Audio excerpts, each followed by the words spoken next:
Girls be honest with me, क्या आपको पता है कि अंडरवेयर्स का करेक्ट साइज कैसे मेजर किया जाता है, या फिर ये कि किस ड्रेस के नीचे किस तरह का अंडरवेयर पहनना चाहिए, या फिर एक बिकिनी और हिपस्टर में क्या डिफरेंस होता है, या फिर आप इतनी शाय और इनसिक्योर फील करती हैं कि जो अंडरवेयर्स मामा ने ला के दे दिए बस वही यूज़ कर लिए, कुछ नहीं पता कि किस तरह के ड्रेस के नीचे किस तरह का अंडरवेयर पहनना चाहिए, किस तरह के ओकेजन के लिए किस तरह का अंडरवेयर बेस्ट है।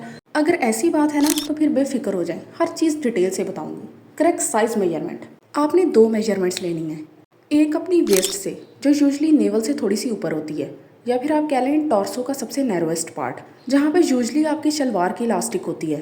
सेकंड मेजरमेंट आपने हिप्स के फुलेस्ट पार्ट से लेनी है और उसको किसी भी कंपनी के साइजिंग चार्ट से मेजर कर लेना है। स्पेशली ऑनलाइन परचेज करते हुए आपने साइज गाइड ज़रूर देखनी है, उस पर वेस्ट के मेजरमेंट्स भी दी होती हैं और हिप्स के फुलेस्ट पार्ट की भी दी होती हैं। Next are types of underwears. I am 100% sure कि आपको इनमें से सिर्फ एक या दो के बारे में पता होगा, और अगर बाकियों के बारे में नाम सुना भी हुआ तो आपको उनकी डिटेल्स नहीं पता होंगी, जिनका जानना हर लड़की के लिए बहुत ज़रूरी है। सबसे पहले ब्रीफ्स, सबसे ज़्यादा common, high waisted, maximum coverage provide करने के लिए। इनका waistband mostly belly button के अराउंड होता है। एवरीडे वेयर के लिए सबसे बेस्ट हैं, specially under loose pants and trousers. Skin को लीस्ट इरिटेट करते हैं, शेफिंग बहुत ही लीस्ट कॉमन है, इसलिए आप इनको इजीली डेली वेयर में यूज़ कर सकती हैं, और सेंसिटिव स्किन वाले तो इनको हमेशा प्रेफर किया करें। लेकिन टाइट कपड़ों के नीचे पहनने से अवॉइड करें क्योंकि विजिबल पैंटी लाइंस क्रिएट होती हैं। Okay, next are bikinis, mid rise. इनका वेस्ट बैंड बेली बटन से थोड़ा सा नीचे होता है, साइड्स पे कपड़ा नैरो होता है एज कम्पेयर टू ब्रीफ्स, और चीक कवरेज भी कम होता है एज कम्पेयर टू ब्रीफ्स, क्योंकि ब्रीफ्स का आपने देखा कि मैक्सिमम कवरेज प्रोवाइड करता है। Bikinis are best worn with casual dresses, jeans, shorts, लेकिन इनका एक फ्लॉ है कि जब आप मैक्सिमम एक्टिविटी कर रहे हो तो ये राइड अप हो सकती हैं, मतलब अपनी प्रॉपर जगह से थोड़ी सी ऊपर को चढ़ सकती हैं। अदरवाइज ब्रीफ्स की निस्बत बैलेंस्ड कवरेज और स्टाइल प्रोवाइड करती हैं। Next are thongs. इनमें हिप कवरेज बहुत ही कम होता है, बल्कि इसमें एक सिर्फ पतली सी स्ट्रिप होती है फैब्रिक की जो चीक्स के दरमियान में होती है। वेस्ट बैंड वेरी करता है, हाई वेस्टेड भी होते हैं और लो राइज भी होते हैं, लेकिन इसमें एक चीज़ है कि विजिबल पैंटी लाइंस नहीं क्रिएट होती, जिसकी वजह से आप इन्हें ईजीली टाइट क्लोथिंग के अंडर वेयर कर सकते हैं। मतलब कोई भी योगा पैंट्स हो गई या फिर स्किनी जीन्स हैं, इस तरह की चीज़ों के अंडर आप थॉन्ग्स वेयर कर सकती हैं without worrying about the visible panty lines. इनका सिर्फ एक ही प्रॉब्लम है कि ये अनकंफर्टेबल फील होती हैं। ऑब्वियसली आप खुद इमेजिन करें कि एक छोटा सा पीस ऑफ फैब्रिक आपके चीक्स के अंडर हो। Next are G strings. Thong से भी कम कवरेज प्रोवाइड करती हैं। इसका वेस्ट बैंड और बैक सिर्फ स्ट्रिंग टाइप होती है, कोई भी ज़्यादा उसमें फैब्रिक ऐड नहीं होता। इसको सिर्फ आप स्पेशल ओकेजन्स के लिए रखें, जैसे लॉन्जरे के नीचे, या फिर किसी भी स्पेशल ओकेजन के लिए फॉर योर हस्बैंड, क्योंकि ये लॉन्ग टर्म वेयर के लिए बिल्कुल भी ठीक नहीं है, very uncomfortable. Next are boy shorts. These are just like men's briefs, बहुत ज़्यादा कवरेज प्रोवाइड करते हैं, हिप्स को भी कवर करते हैं और पार्ट ऑफ बटक्स को भी कवर करते हैं। इनका सबसे बेस्ट फीचर ये है कि कोई भी विजिबल पैंटी लाइंस क्रिएट नहीं होती। अच्छा, इनको आप ना अबायास के नीचे पहनने के लिए रखा करें, ये बहुत ही कंफर्टेबल रहते हैं, क्योंकि गर्मियों में इतनी गर्मी होती है अबाया के नीचे से पहनने का कुछ दिल नहीं चाहता, तो आप अबायास के नीचे बॉय शॉर्ट्स वेयर किया करें। ना तो अपनी जगह से हिलती हैं, कंफर्टेबल भी बहुत होता है और विजिबल पैंटी लाइंस क्रिएट नहीं होती। हाँ, लेकिन टाइट क्लोथ्स के अंदर से सीम्स नजर आ सकती है। Okay, next are hipsters, low rise waistband. ये आप उन कपड़ों के नीचे से पहन सकती हैं जैसे जीन्स हो गई, लो वेस्ट बैंड है, और आप चाहती हैं कि अंडरवेयर का वेस्ट बैंड नजर ना आए, तो उसके लिए हिपस्टर्स बेस्ट हैं, क्योंकि इनसे चीक्स भी मैक्सिमम कवर हो जाती हैं और वेस्ट बैंड भी नजर नहीं आता। हाँ, लेकिन आप अगर बहुत ज़्यादा टाइट ले लेंगी तो हो सकता है रोल डाउन कर जाए। Next are speciality styles, very important. First one is shapewear. ये आपके टमी को, हिप्स को, थाइस को स्मूथ आउट कर देते हैं। अब इसमें दो तरह के हैं, एक तो हाई वेस्टेड शॉर्ट्स और दूसरे फुल बॉडी सूट्स। इनको आपने कब पहनना है? किसी भी स्पेशल ओकेजन पे, जैसे वेडिंग्स हो गई, पार्टीज हो गई, जहाँ पे आपको एक स्मूथ बॉडी फिगर चाहिए। फिर एक चीज़ का खास ख्याल रखना है, ये नहीं करना कि अगर हम तंग ले लेंगे तो हो सकता है कि हमारे फिगर और ज़्यादा स्लिम नजर आए। ऐसा करने से आप खुद ही अनकंफर्टेबल होंगी। और ये रहे बॉडी सूट्स, गर्मियों के लिए बहुत इनअप्रोप्रिएट है। Okay, next are period panties. अब आपने पीरियड पैंटीज का नाम तो सुना होगा, लेकिन कभी परचेज की हैं? बहुत ज़्यादा इफेक्टिव है, खासतौर पर अगर आपको ओवरफ्लोइंग का प्रॉब्लम है या फिर आपसे पैड मैनेज नहीं होता, वो अपनी जगह से हिल जाता है और आपको अक्सर स्पॉटिंग का इशू रहता है। इसके अंदर लीक प्रूफ लेयर्स होती हैं, इसलिए आप इसे इजीली पीरियड्स में वेयर कर सकती हैं, क्योंकि अगर आपका पैड लीक भी हो जाए तो आपके कपड़ों के ऊपर स्पॉट्स नहीं लगेंगे, क्योंकि इसका काम ही यही है, एक तो मॉइस्चर को एब्सॉर्ब करना और दूसरा लीक प्रूफ लेयर्स के थ्रू आपके ब्लड को कंटेन करना। Next is maternity underwear. Ladies, ये तो गेम चेंजर है।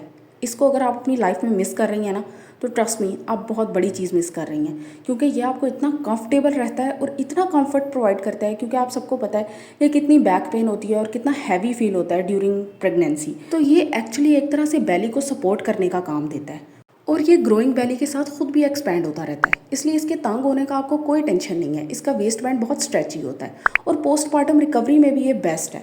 ये आपकी बेली को सपोर्ट भी प्रोवाइड करेगा, स्पेशली आफ्टर सी सेक्शन। और सबसे मज़े की बात है कि इसका फैब्रिक इतना सॉफ्ट होता है ताकि आपको बिल्कुल इरिटेशन ना हो, क्योंकि प्रेगनेंसी में स्किन वैसे ही इतनी इरिटेबल होती है कि ऐसा कुछ भी पहनने का दिल नहीं चाहता।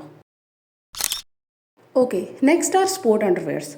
इनका सबसे मेन फीचर ये है कि एक्टिविटी के दौरान ये राइड अप नहीं करते, ना ही रोल डाउन होते हैं, अपनी जगह पे रहते हैं। इनकी कंस्ट्रक्शन भी सीमलेस होती है और मॉइस्चर को एब्जॉर्ब करते हैं, जिसकी आपको वर्कआउट के दौरान बहुत ज़्यादा ज़रूरत होती है ताकि स्किन इरिटेट ना हो और रैशेस ना हो। Okay, next are fashion styles. First one is lace underwear. बहुत डेलिकेट होते हैं, इनको आप बहुत ज़्यादा हार्डली ट्रीट नहीं कर सकते और फ्लोरल पैटर्न्स होते हैं इसके ऊपर। ये डेलिकेट वेयर्स के लिए होते हैं, सिर्फ अंडर स्पेशल ओकेजन्स। इनका कोई भी प्रैक्टिकल पर्पस नहीं है, ये सिर्फ मतलब फॉर एस्थेटिक अपील। और इनको केयरफुली वॉश करना पड़ेगा। इनको आप वॉशिंग मशीन में नहीं डाल सकती, फट जाएंगी, ख़राब हो जाएंगी, फ़ायदा नहीं है। सिर्फ हैंड वॉश करें, लॉन्जरे के अंडर पहन लें या फिर कोई भी डेट नाइट है हस्बैंड के साथ, इस तरह के ओकेजन्स के लिए। नेक्स्ट इज सैटिन और सिल्क अंडरवेयर्स। स्मूथ, शाइनी, हाइपोअलर्जेनिक होते हैं और इसका सबसे बेस्ट फीचर ये है कि स्किन को इरिटेट नहीं करते। लेकिन इनका भी प्रैक्टिकल पर्पस ज़ीरो है, ये सिर्फ लग्जरी फील के लिए हैं और इनकी हैंडलिंग वैसे ही है जैसे लेस अंडरवेयर्स की थी। इनको आप हार्ड हैंडल नहीं कर सकते। Okay, next materials and fabrics. Most common and important fabric is cotton. Everyday wear के लिए बेस्ट है। इसमें सिर्फ एक फ्लॉ होता है कि ये स्ट्रेची नहीं होते ज़्यादा, तो आपने राइट साइज़ लेना होता है। बाकी ये मॉइस्चर को भी एब्जॉर्ब करते हैं, कंफर्टेबल रहते हैं एवरीडे वेयर के लिए और इसकी वजह से स्किन भी नहीं इरिटेट होती। सेंसिटिव स्किन के लिए बेस्ट है कॉटन। अच्छा, कुछ बहुत ही कॉमन मिथ्स हैं कि रेगुलर यूज़ ऑफ अंडरवेयर की वजह से ना इन्फेक्शंस बहुत होती हैं। ऐसा कुछ भी नहीं है, सिर्फ आपने अपनी हाइजीन का ख्याल रखना होता है और आपने ऐसे अंडरवेयर नहीं वेयर करने होते जिसकी वजह से शेफिंग हो, यानी कि वो आपकी स्किन के अंदर डिग कर रहे हों। राइट साइज़ वेयर करें, कुछ भी नहीं होगा। Okay, next are microfiber underwears. इनका सबसे बड़ा फ़ायदा ये है कि कपड़ों के नीचे से ना बड़ी स्मूथ लुक देते हैं, लेकिन ये हीट को ट्रैप करते हैं। माइक्रोफाइबर आपको पता है ना कैसा होता है, तो ये वर्कआउट्स के लिए या फिर कोई भी ऐसी एक्टिविटी जहाँ पे आपको बहुत ज़्यादा पसीना आए उसके लिए ठीक नहीं है, क्योंकि फिर आपको बहुत ज़्यादा गर्मी लगेगी।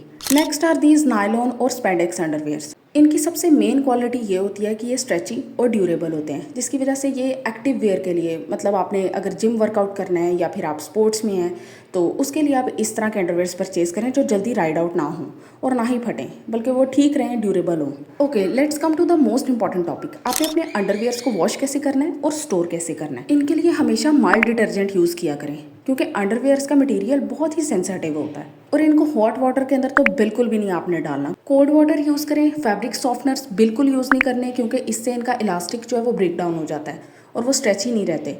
दूसरा, एयर ड्राई करें। स्पिनर्स में बिल्कुल नहीं डालना। और इनको स्टोर करने का बेस्ट मेथड ये है कि फोल्ड करने के बाद किसी ड्रॉर में रखें। इनको हैंग ना किया करें, इससे इनकी इलास्टिसिटी इफेक्ट होती है। अब तक आपको आइडिया हो गया होगा कि हमने किस चीज़ के नीचे किस तरह का अंडरवेयर पहनना है, लेकिन फिर भी थोड़ा सा आपको आइडिया देती हूँ कि अगर आपने योगा पैंट्स वेयर करनी है, मतलब स्किनी जीन्स हैं, टाइट कपड़े हैं बहुत ज़्यादा, सीमलेस थॉन्ग बेस्ट है। बिल्कुल इसी तरह अगर आपने वाइट नूड कलर के कपड़े पहने हुए हैं तो आप नूड कलर्ड ब्रीफ्स यूज़ करें। मोस्टली कपड़े ऐसे ही होते हैं। बोर्ड के नीचे बोर्ड कलर्स यूज़ करें और नूड के नीचे नूड कलर्स, ताकि वो बिल्कुल भी विजिबल ना हो। और पीरियड्स में तो ऑब्वियसली अब तक क्लियर हो जाना चाहिए कि पीरियड पैंटीज बहुत ही सूटेबल रहती हैं, कंफर्टेबल हैं आपके लिए और आपको दोबारा किसी भी परेशानी का सामना नहीं करना पड़ेगा। कॉमन मिस्टेक्स में आप हमेशा अपना अंडरवेयर 6 महीने के बाद चेंज कर लिया करें। 6 नहीं तो 8 से 12 महीने तक तो लाजमी चेंज कर लिया करें अगर आप इन्फेक्शन से बचना चाहती हैं। और साथ ही साथ आपने जब एक्टिव वेयर है, आपने जिम करना है या फिर कोई भी ऐसी एक्टिविटी है, तो उसके अंदर सिंथेटिक फाइबर्स ना यूज़ करें और रॉन्ग साइज़ तो बिल्कुल भी नहीं पहनना। तो अगर वीडियो पसंद आई हो तो चैनल को लाजमी सब्सक्राइब करें, अपनी फ्रेंड्स के साथ शेयर करें, डॉटर्स के साथ शेयर करें, जिसकी भी आपको परवाह है और आप चाहती हैं कि उस तक की नॉलेज पहुँचे। Thank you.